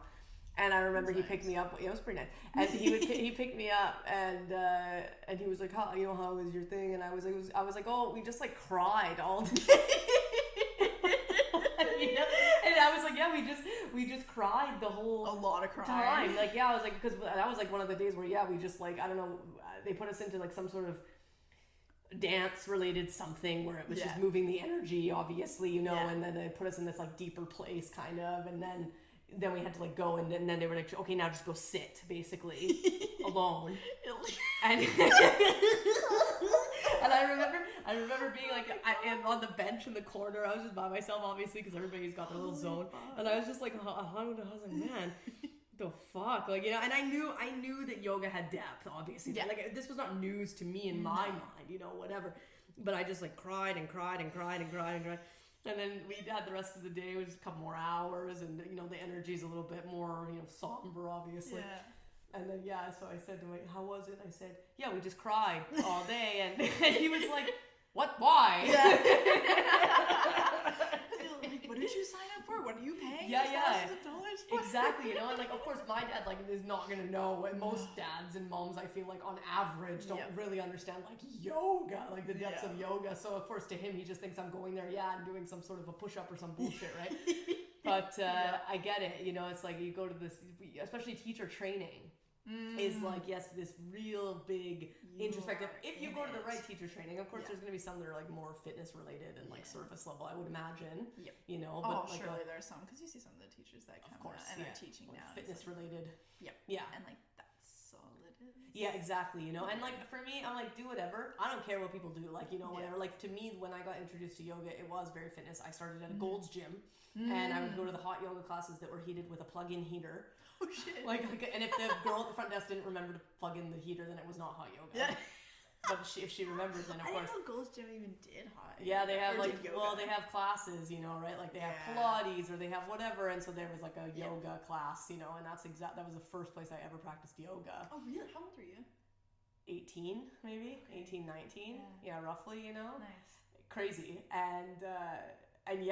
but that led me to where I am now. So it's like it all got a place, but I agree with you. Like I would never have wanted to, like I had already been practicing, I think, for 10 years before I did yoga teacher training. Yeah. So I'm really grateful that I was wise enough to know better about what training I would want to go to. Yeah, definitely. Right? Yeah, because you can definitely get into spaces that aren't actually going to do the proper teachings justice or actually acknowledge where it's coming from or anything. Yeah, Yeah, like none no of it. reverence at all No. towards the lineage or anything like that. No. So I feel grateful for what I did, and from Yeah. the sounds of it, what you did was really good too. Yeah, Obviously, right? Oh my god, we had done like I don't know if I'll necessarily tell the whole story because it's a whole other long tangent, but like we had done we love a tangent on the Tulā community podcast. It's all tangents. Yeah, Like, my sister jokes that like my life is just a bunch of side quests. Honestly, yeah, that's what it sounds And like. who can That's what keep it sounds up? like. Yeah. Another friend, because obviously I just came back from Australia and now I'm going back to Australia. Yes, only a we month do and a know half that. after the fact. Yes. And one of my friends texted me and was like, and I told her like, oh, I'm actually going back, and she was like, actually, you know what? I don't even feel bad that I don't know what's going on in your life anymore because it seems like you don't even know. And I was like, honestly, you're not wrong. No. It changes all the time. Of course. But we had done a shamanic healing like breathwork session during that teacher training, and I'm like, so I didn't grow up religious, but I ended up like finding Christianity when I was in 9th grade through that Why do you friend think group. that? What was the thing there? Oh, I got brought to a fun youth group, and we played games, Yes. and they fed me snacks. Right. We played games too. Yeah. It was games, And so it just like it was a fun place to hang out, and like some of my best friends at that time, 2 of them were religious and like had grown up religious, and then the rest of us were all like curious enough, and my dad is more or less atheist, and then Mom always called herself a recovering Catholic. And she like was definitely spiritual and didn't have a specific like definition of what she believed, but just believed that there was more than just what we see. Which I feel like I fall under that belief too. I think there's definitely more that we don't know and can't explain, but I don't feel the need to like give it a name or a definition or like assign a god to it. It doesn't even have a anything. name sometimes No. too. Like to me, I'm like, what are even names? Because we came up with all names and all Exactly. things. So yeah, it's like almost nameless. Yeah. So I don't have like a practice that I conform to or anything. But at that time, because like after Mom had passed, that was when I was like, fuck Christianity. I want nothing to do with this. Thing is toxic. And just like the belief system, because my mom took her own life, like navigating suicide, and especially within Christianity, it's like suicide is a sin. But then hearing everyone be like, God has a plan, and it's like, well, if God's plan. Anyways, that's the whole. Did anybody come to you with that? Did anybody ever say anything like that to you? Like About how it was like, a sin? Yeah. No, thankfully not. Thank God. Okay. Yeah. Yeah.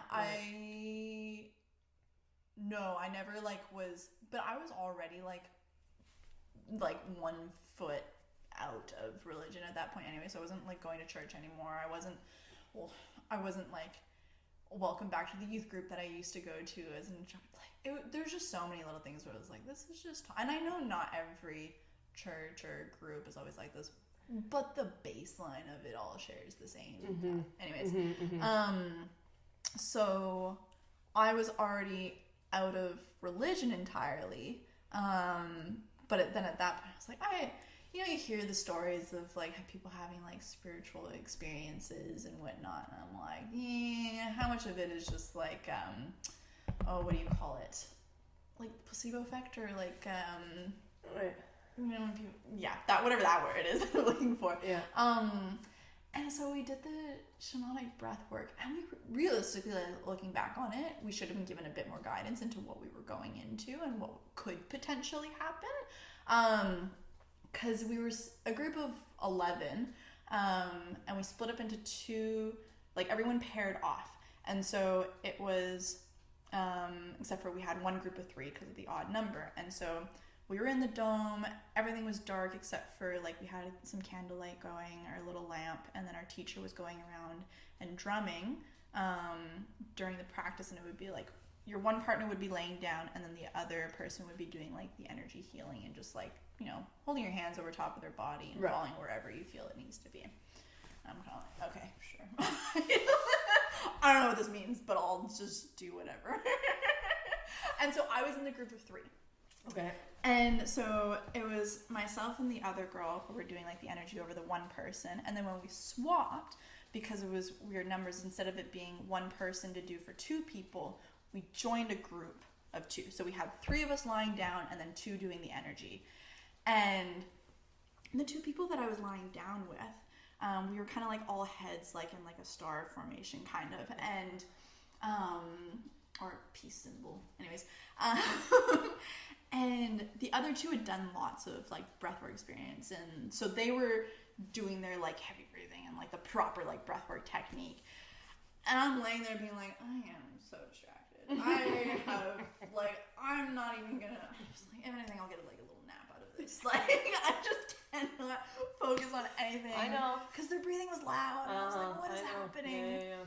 And then next thing I know, I just like whole body just like had this weird like it started in like my left hand, and it was this weird tingly that just all of a sudden shot up through my whole body. And next thing I know, I can't move. Like I physically cannot move myself, and I kind of started to panic. So I was like, what the fuck? I'm not even like I wasn't even doing a breathing thing. Like it was just so fucking no, weird. I was distracted. I was distracted. I wasn't even like. Imagine if I was tuned in. I know. But so like that started, and then it was all of a sudden like I couldn't breathe, and I just like. That's scary. It was really freaky, and a lot of other things happened. But then it started. It was like. How I would describe is it felt like my body was being ripped into two. Like it felt like part of it was trying to be pulled up into the sky and the other down into the earth, and everything was just like it felt like all the like my atoms were just or whatever we are were just like separating. Cool. Yeah. And it like felt like people were like touching me and like physically like it felt like at one point I just had like 5 to 10 sets of hands just like pressing my chest down onto the ground and holding me in place, and like someone like grabbing my head, and like physically like it wasn't just like I felt like like it was a light touch, like it literally felt like it was hands putting force onto me. And I had asked the people afterwards, I was like, did you guys touch me? Because that was one of the things, like you don't touch the people who are lying down. And I asked them like, did at any point, because I was like convulsing, like I was like gasping for air, and just like it was, I can only imagine what it looked like from their perspective. And they're like, no, we did not touch you at all. And I was like, cool. Yeah, like would I have felt relieved if they did? Oh like my God. yeah. I don't know. But then at one point, like during it, I could see my mom come in, and she came and she sat down beside me, and she was like, I am okay, you can let go. And she just like repeated that, and then she left. But she like physically like sat down next to me and like put her hand on me, and it was just like, it was so vivid, and I've never experienced anything like that since, and had never experienced anything like that prior, and I still don't know what I believe, but it was just like one of those things where, you hear other people talk about it and tell those stories, and you're like, you're making it up in your head, like you're crazy, or not even that you're crazy, but you're just like, how much are you embellishing this? And then to experience it, I was like, what the fuck? And I was so like, I remember talking about it with my teacher, and when I was explaining some of the stuff, she was saying that was like a really common, because like with ancient ancestors or whatever, that like that feeling of like being held on the ground, and because I felt like I was being ripped into two and into the sky and onto the ground, was like that was them keeping like your spirit and you grounded and in your body, and to keep you like, and just all these things where it was like, yeah, these are like signs, and there were things that she was seeing from her side of things, and there was another girl who was also like seeing things that were happening over in and around me. It was a whole weird thing. But we were there, normally each thing would last only like 10 to 15 minutes, and we were there for like 45 minutes or to an hour. Wow. It was a long and just like uncontrollable cry. Yeah. It was a lot. But I don't remember why we got onto this tangent. Because of yoga teacher training. And like actually facing our stuff by going to yoga teacher training, Yeah. So that came, after finishing architecture. And then into yoga. Because I don't know that much about you, Hunter. I've actually realized that I would say 99% of today is news to me. So it's good. But well, and I want to know like what. So you finished yoga teacher training, and then did you? I don't know, did you want to become a teacher? Did you end up being a teacher, or did you kind of do it for like you wanted it for yourself and not? Because I actually learned that when I did yoga teacher training, I learned that people did it not to become a teacher, just because they wanted more knowledge or for themselves. I would have never Really? no, I wouldn't have thought that. Oh, that's why I did it. Okay. I did it for the experience of like, because I've heard like really great things about it, and I did love practicing yoga, and I was like, oh, it'd be cool to actually just learn more about it in the actual, because I, again, was just showing up to classes and doing the movement. I didn't know any of the, like, foundational practice and philosophy and teachings, and, like, I just didn't know anything about it. Mm-hmm. I was like, oh, it'd be really cool to learn more about it, and maybe I would want to become a teacher out of it. And I did teach a couple of classes. There's one I actually taught for Sony ImageWorks. Oh, interesting. Like a week after I left my class. But it was, the timeline was really messy in that I finished the class, and then I had a week to move out of my apartment, and then a month later I was moving to Australia. It was just too much. It was just chaotic. That makes sense. Right. And then I moved to Australia, and I was like, well, I'm not going to Well, yeah, that's true. You must have gone there 2023, Australia. Yeah, okay. February 2023. Right. And I finished that end of December 2022. Mm-hmm. So there was no, like, time to, like, invest into it. And there's definitely a lot of part of me that's still like, oh, it would be really cool to teach classes, or like, do you like work at to retreats. Teach? Or... Do you like being a teacher? Yeah, I actually did enjoy it a lot more, and like coming towards the end of that, like 4 weeks especially, I was like, oh, maybe I would actually want to teach, and I did really enjoy this, and I don't know, I also got a lot of really good feedback from it too. And when you would teach people. Yeah, when I would teach, and like I remember like my first class that I did, because our teacher it was just a quick like 10-minute session we would run, and my teacher was just like, honestly, I have no notes. I feel bad for whoever has to follow you. And I was like, don't say that. Right. That's good though. That's really special when your teachers see you like that, and don't have anything to say. Like, it feels good. It's nice to get feedback though, because I like to get better. I was like, tell me something. Of like, course, surely there's sometimes something. I felt that way too. I'm like, well, you gotta say something, because like, how am I gonna progress or whatever, you know? But I've had that quite a few times where people are just like, oh, I have no notes, and I'm like, but then I'm like, I think I also lucked out too, though, that I was kind of more towards the end of everyone teaching, so I could take the notes that were applied to everyone else. Oh, 100%. Yeah, you don't want to go. You don't want to go first. God, no. No chance. No chance. But no, I did feel very comfortable in it, and I felt very. Yeah, I enjoyed it a lot more than I was expecting to, because I always, or not always, but I definitely have gone through phases of feeling uncomfortable with speaking in public and speaking in front of a group and whatnot, and that's come and gone. I think when I was much younger, I definitely, cause especially like friends with all those smart people, like, we would all like compete over who could do the best like public speech or presentation or whatnot. So and like my one friend and I used to, whenever we'd have to read like a section of, like, you know, when you would go through a textbook and each person had a turn to like read a paragraph. Hell. Scary. Sweating. Oh my god, my one of my friends and I would fight over who got to read next. Well, I'd always want the short paragraph. Oh, no, we wanted the longest one. Really? We were losers. Oh man, like, I would want the short one because it was scary, obviously, you know, and like, even though I know that I knew how to say those words, for some reason, obviously, once you're saying it out loud, you're like not pronouncing things correctly all of a sudden. Yeah. Wow. No, we were losers. We were teachers' pets. Okay. Unashamedly, I am teacher's pet through and through. Well, it seems like you're working in the office, you know, helping them copy papers, whatever you were doing, you know. Yeah. It's incredible. Incredible. Weird. And so you finished the yoga teacher training, then you went to Australia. And so I actually wanted to make sure that there was a good amount of time that we would talk about what you're doing now in your work, because, you know, we know that it would have been summer 2024 that you and I actually met in person. Yeah. And then we started our journey together, basically, obviously, you know. And like I said before in the episode, like, my perception of you is basically just, I would say, primarily all of what you're doing now. Yeah. So my mind is, there's some yoga related things, because I see it. I don't think you're like doing a ton of yoga related things, but you know, like, I see that was an aspect of you. Yep. And then of course photography, video, and then I see rock climbing. Another thing, everyone. But and then I see that, obviously, and then I see obviously traveling, and being a bit of, obviously, being a nomad, basically.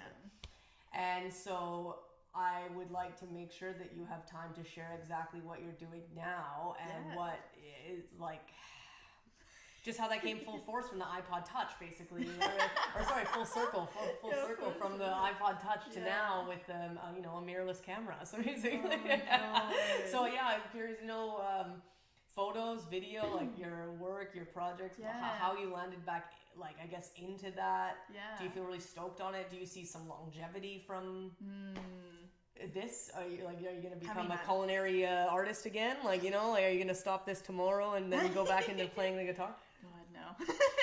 No, this is actually like, I feel really excited about this. I think you do too. Because I feel like I mentioned at the beginning of like writing and photography / video, more so the photography. But I want it to be more video coming up. Yeah, what do you like more? Because you seem to do video, like, even when we go to create together. I think I'm drawn towards video more. That's what I always thought. Photography has always been like, because in a lot of ways it's easier, it's less work. Photography? Oh, yeah. I don't like doing video. I'll do a little bit, but I mean, but I feel so much more satisfied with the videos, and I feel more connected to them. But right now, I feel like because I've just kind of been like in between places at the moment, the photo is easier to be more consistent with, and I feel like that's what I'm trying to practice more, because I'm someone who's drawn towards so many things and easily distracted by so many things, that to like keep a bit more focus and discipline or devotion is actually, I want to... That's a good one. Yeah. It was Tapas. Yeah. Discipline. Yeah. Yes. Cam Rosen, actually, I love his podcast and his account. Who is it? Cam Rosen. I've shared a couple of his I'm gonna podcasts on my story. You probably follow it to me. him. Okay. But that was something that he talked about in an episode of his that I really loved, was focusing or using the word devotion rather than discipline, because both kind of like inherently involve the same stuff, but devotion, it's feels less, more heart-led. Yeah, exactly. So yeah, to like bring it, the photos feel easier to be a bit more devoted to at the moment. But video is, I think, long-term more what I want to do, and like sharing stories and sharing other people's stories. And I feel like video just does that in a really beautiful way. Yeah.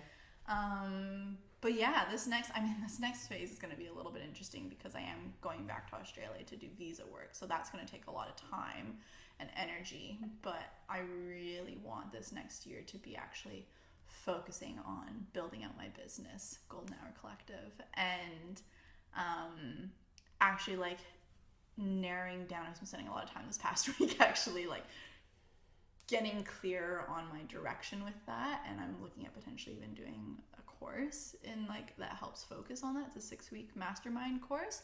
But yeah, I really want to focus on photography and videography and writing with people and brands that are focused in the mental health and environmentalism space, or at least bringing elements of that to the like adventure and wellness businesses, because I feel like those always end up being tied back to values that are really important to me, and I love creating, so why not create with brands that are doing cool shit?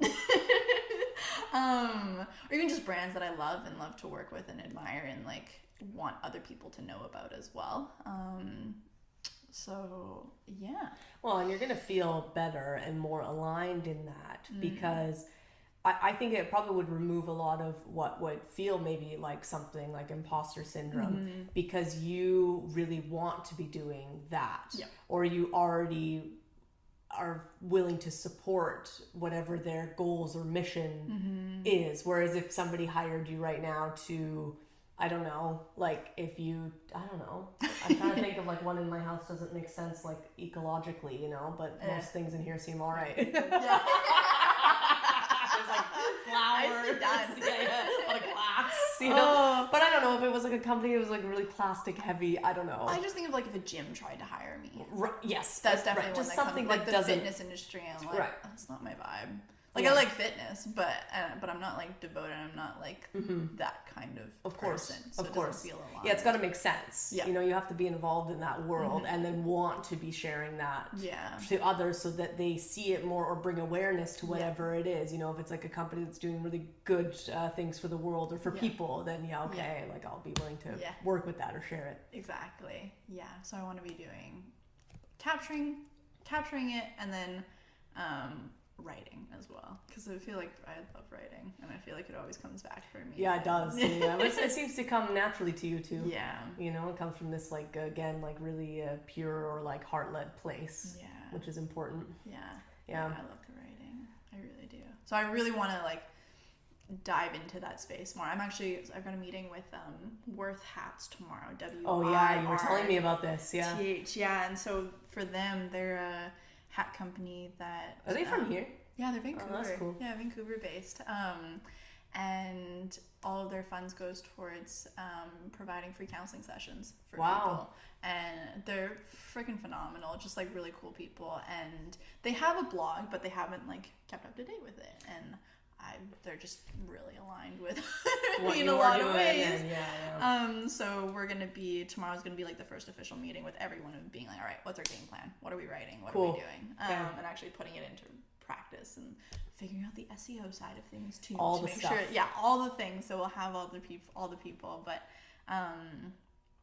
like things like that. It doesn't need to be like the big name brands. It would be cool. Like Patagonia. Oh my god, that's that'd be cool. Eventually, it'll come. We're putting that out into the world. Yeah, it'll come. Everything comes. You know, you'll always get the opportunity. And again, you know, you just have to ask, because all they'll say is no. Exactly. If it's a no, then it's a no, and then you try again and whatever, you know. But it'll come. Exactly. Anyways, okay. So Worth. And so, what is your vision? Like, if you were to think 5 years from now, it's hard for someone like us. But if you were to think 5 years from now or 10 years from now, if you were to, you know, apply yourself to your work, your business, what does it really look like?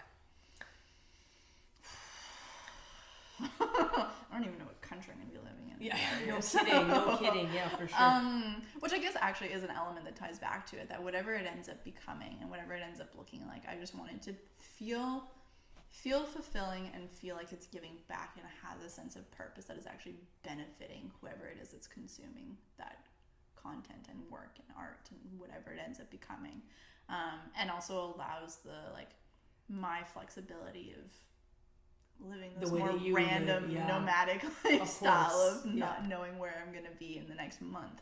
And do you see yourself being fully self-employed by that? Is that what your intention is?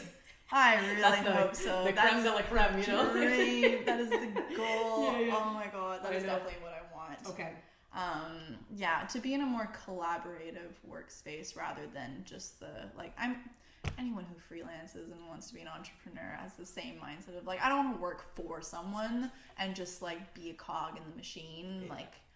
You have all these dreams and visions and plans and ideas. You're like, all right, how can I bring them to life on my own terms? Don't exactly know what that always looks like, but you'll figure it out. Which has actually been a huge driving point for this project and for the work, is because I'm someone that has I'll see someone who does, or I'll meet someone who does free diving, and I'm like, that is fucking cool. I want to do that. But the amount of time and effort and energy that goes into that to actually be able to do it, and money and all the things, I'm like, all right, be realistic. Are you going to dedicate your time to do that? You can still learn and still do it, but you're not going to become a free diver and that become your identity. Yeah, I never thought this all or nothing has been a big thing for me too. Yeah. You know, it's just kind of I'm going to do it, you know, whatever. Yeah. And I was like, why can't I just kind of dabble in something? Dabble in it, but then meet people who are doing the thing and share those people. Yeah. For more people to learn about them and be inspired by them and elevate them, which I guess is why people do journalism and whatnot. I feel like it's kind of more the direction I'm being drawn to. But sharing other people's stories and highlighting all the amazing things that people are doing around the world. Because I can't do it all myself, so highlight the ones who are doing it. I think that's kind of a good driving force for it at the moment. I feel that you're doing a very good job of those things. You know, you're Thanks. I feel like I've got so far to go before I'm actually at a place where I'm envisioning it. Yeah. But I actually just did my first one of my best friends, she's been doing the last year after like coming out of navigating grief with some loss. It's called Threading Roots, and so she does thrifted art, thrifted clothing. You told me about this. Yeah. But does like, I can't remember what she calls it, but like sewing, crocheting, or something like that, where she's essentially drawing with a sewing machine onto shirts. Wow. But all her pieces are inspired by elements in nature, and then because she's also like an outdoor educator, she uses her online platform to like teach about that part of the ecosystem or environment or that animal or whatever it is, while also creating art out of it, and then having pieces that she can sell and other people can wear, and it tells a story at the same time. And so she's living up in Checkmas at the moment, and I went out there and like we did like a proper interview, and I interviewed her or like filmed her in her space and whatnot. And so this is like the beginning of another side project that I've got that's been on my mind for over a year. But it felt good. It felt cool to actually like start it, yeah, of course, and try something new. Yeah. And the actual like practice of like highlighting someone else in a space that I admire. Because I'm not gonna go buy a sewing machine and start doing it. Never, myself. never, no diving, no sewing, whatever. I Not getting would. full force. That's my problem. Is I would, but I know. Yeah, you can't. No, you can't. I need to like. I don't have to, but like I do need to chill out a little bit and be okay with just dabbling. Okay. And not because you can't go full. You can't go 100% with everything. Mm-hmm. I know. Yeah, no, actually, sometimes as much as you want to. I know. But it's important for like, if I started really honoring and listening to what people would say to me, like for me, I don't really always understand that the photos I take are quote unquote good. Obviously, that is that's for the viewer to decide. Yeah. But to me, I don't feel as though maybe they're going to technically be worthy of anything amazing, really. I'm like, oh, these could probably be better. I don't know, or I've spent so much time looking at them that I just don't know if it's really. You probably have a lot of that with your video. Yeah. You're like, I should have done this instead. Could be better. It could be better. Yeah. Why'd I use that word instead of this word? Always. Yeah. Something like that. But then people would tell me that, in the last few years, of course, people started saying to me, your work is really good, or your photos are so beautiful, or whatever it was, and I never really, not often would I dismiss it, but I would just kind of, oh, okay, thank you. And sometimes you don't know. People are just supportive and kind. Yeah. And that, okay, I can believe them, of course, whatever. But then with time, more people would say it, and then people would obviously, of course, proof is like in the pudding. Like people would hire you that don't even know you. Yeah. And so you're like, okay, I'm going to really start listening to this. Yeah. And then the more and more I would be much less likely to dismiss what somebody would say about it and just take it and be like, oh, maybe I am kind of good. And then, they say, oh, you look nice today. Yeah. Maybe I do. And all these things. Or like, your house is nice. Like to me, I'm like, it could be better. But you're like, it's nice. Whatever it is. And so I had to start really just respecting and listening and accepting, receiving what people would say to me. And it's the same way, like you didn't think you were a travel writer, but this friend of yours sees something similar enough in you that they're willing to be like, here's the job posting. I think that you're this. Or I think that you fit into this. And then them going and looking at my application being like, yes, you fit what we're looking for. Girl. I know, and so it's similar to that. I think that you're very, you found something that, of course, you're very good at highlighting what people do and boosting people up and being supportive and kind. And I've seen it so much in anything you share about others. I see it when you share it about me. I'm like, yeah, thank you. That's so nice of you to want to highlight whatever it is that somebody else is doing or speak positively about them. Or give them the space to be able to do that, So that seems like a really good, I guess, landing place for you. Yeah. For the moment. I think so. For the next 2 weeks. For the next 2 weeks. What's next? It's funny you say that, like, believing what other people tell you, because I actually literally just finished writing a note in my phone of that, essentially that exact quote.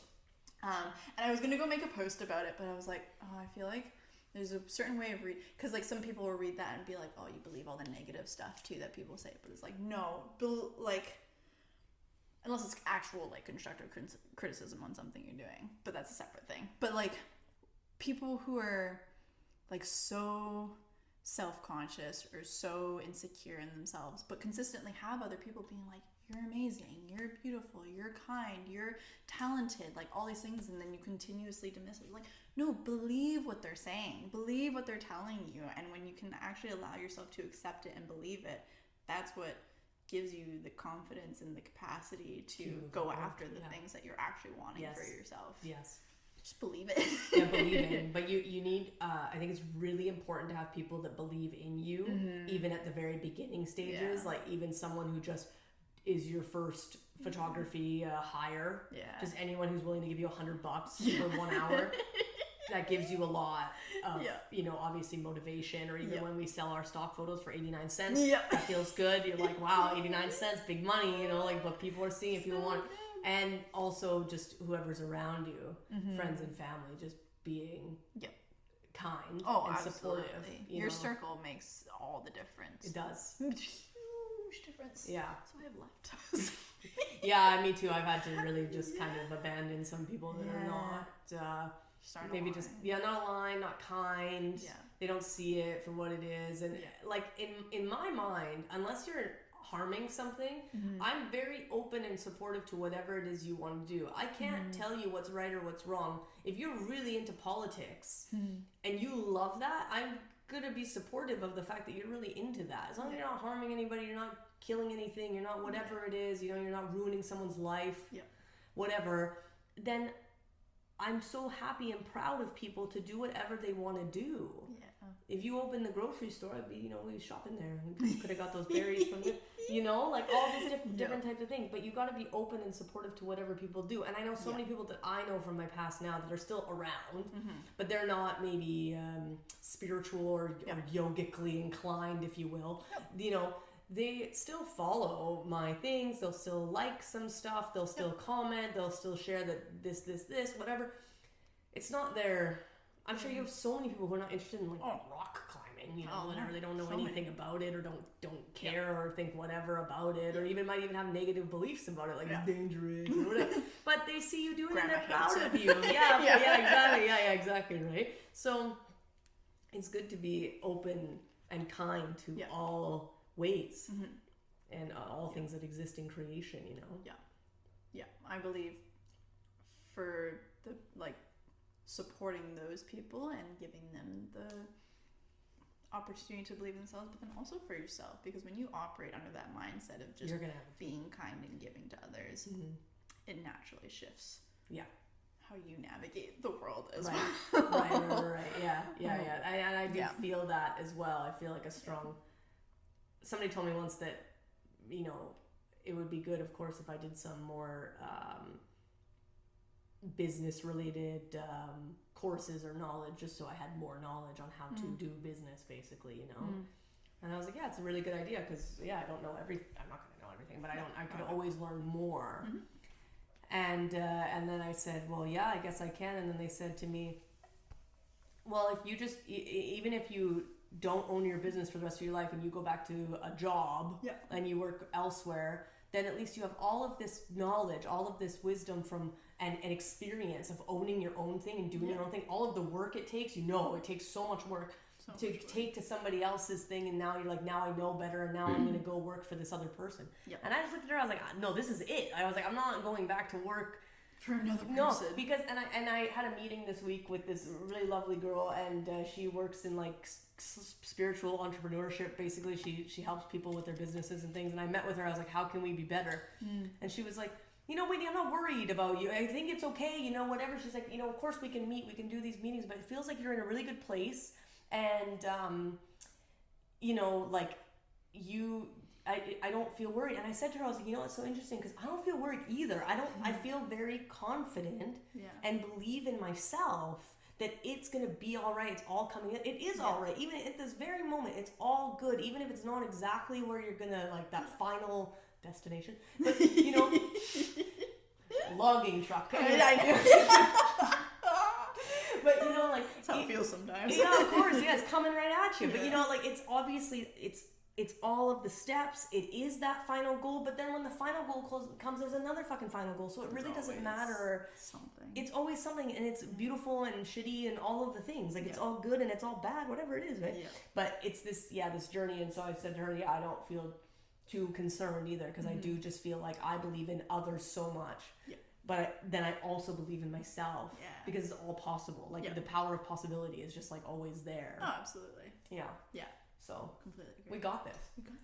Absolutely. Yeah. Do you feel like did we miss something that felt really important to you? Do you feel like there's anything else about yourself that you need to share? I feel like there's always something to share. I know. But you know what? You don't have to share everything all the time. A little bit of mystery. Also, we'd be here for a fucking long time. Yeah. Of course. At the rate I go with things, so no, I think a lot of the big things were touched on that I can think of. Any other questions? We'll have to do another episode in Australia. I think, I was thinking that while we're talking, this has been so easy because we know each other well at this point, that the conversation is a little bit less stiff than sometimes with other people. And I was like, man, it'd be really good if we did like a yearly revisit. But then I thought if we revisit in a year, I'm going to see you elsewhere. I'm going to see you elsewhere. That'd be amazing, though. That'd be so fun. Yeah, of course. That'd be so cool. See where Tulā Community Podcast ends up next time. Everywhere. That's the whole thing. I want to take it global so that I can talk to people. I want to talk to everyone. I want to just like see people that I don't even would never run into, because I only want to do it in person. I don't want to do it virtually. Like I don't love the disconnect. I'm open to it if I get someone that I feel really like, oh yeah, that's amazing, I want to talk to them, of course. But I love like the being able to sit. Yeah. Even if it was like Australia, we'd be able to sit outside and be, like go to some sort of a park or go to some sort of a, I don't know, like even a like a retreat center of sorts where you have to like sit and there's birds and whatever, like all these beautiful things. So Aussie birds are loud. Yeah, they are loud. And I have this book that my best friend gave me this Christmas because she thought I was going this year to Australia, but obviously I didn't. But she gave me that Australian birds book on the top shelf near the left. It's green and yellow. Oh, yep. I see yeah. I was gonna say you should look through it because you'll probably be able to identify some things, But yeah. Okay, well, thanks for sharing this space with me and telling me so much about you. I'm so happy that I know more now. It's amazing. It's really important, I think, that I know lots about you because we work together. Yeah, it's good, It's good. So so thanks for all your work with me and being here. No, thanks for having me. Thanks. Yeah, for all of it. It's been good. I really enjoyed this. And it's always funny to openly reflect on your life with others as opposed to just in your journal. Alone being like, wow, look at what I've experienced. And to know that it's Rick Rubin said in his podcast the other day when he was talking to Michael Richards, who was Kramer in Seinfeld, and he said that if you travel around the world and you meet people from all over, all cultures, all countries, English, no English, whatever it is, right? You will find that there are more similarities between us than differences. But, of course, what you're told is that if you think of someone from some certain country, that they are so different from you and that, they're bad maybe too, right? Like, of course, it's going to be coming to you that they have this problem and they're not this and they're whatever. But more than likely, when you get together with people, you're going to find that on a human to human level, we have obviously much more similarities and much more of a common ground. And we know that. Like, I feel like, of course, a lot of us just want a lot of very foundational things like safety and love and kindness and comfort and to be nourished and all of those things. And so it's the same with your stories of what you've experienced or what your world has looked like. You could have journaled about all of that. I've had 500 jobs and I don't even know what the fuck I still want to do. And here I am saying I've had 500 jobs and I still don't know what I want to do. And it gives you some peace to be like, okay, I'm not alone. Bit of affirmation. A little bit. Yeah, why not? It helps me even to hear your story. Oh, God. I'm like, oh, okay. Thank God. It's always chaotic. Yeah. No, I think it is true. And that's why I'm such a huge advocate for, I think it's good to be open and vulnerable and talk about the things, because the more you talk about it, the more you realize you're actually not alone in these things that feel really strange sometimes. Yeah. Yeah. Yeah. Yeah. Okay. Thanks for being here. Thanks for having me.